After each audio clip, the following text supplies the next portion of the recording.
Hi, I'm recording this video in the middle of sort of a crazy time as the pandemic of COVID-19 is taking over the world and is really hitting New York area pretty strongly. I think that a lot of us are doing what we should be doing in the midst of this. We should be washing our hands more and maybe not being in crowds as much and making sure that if we're sick, that we can stay home and heal and feel better.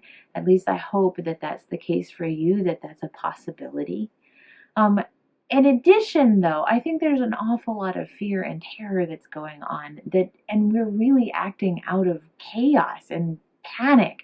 We're cleaning off grocery store shelves of toilet paper and other random things. We're doing things that seem to be very reactionary and fearful and self-protective.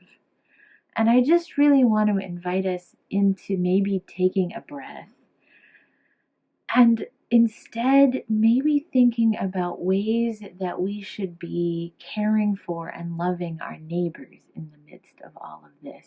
It is, after all, what Jesus asks of us, to love God and to love our neighbor as ourselves. And I think if we are looking out for the care of our neighbor, that we will actually find more healthy ways to live into the midst of all of this uncertainty about what is to be. There are actually 365 times in Scripture where somebody says some version of "do not be afraid" or "fear not." That's one time for every single day. Do not be afraid. And I think that that is a really great thing to hear.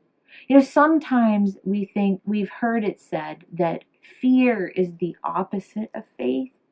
And I don't think that's true. I think fear is actually a really useful and helpful emotion.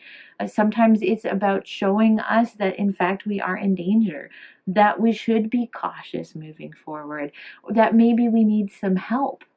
So fear can be a really helpful thing, but it's not so helpful if it freezes us in panic and paralyzes us. So instead, I think that God invites us to step into our fear with faith. I think that God asks us to face our fear with hope and trust, knowing that God is with us.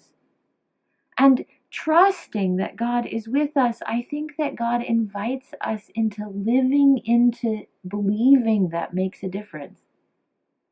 That it makes a difference that God is with us in our lives. And so I hope that you will remember that today, that peace might be with you this day because God is with you. And whether we walk through the valley of the shadow of death, the psalmist reminds us, God is with us and will never abandon us.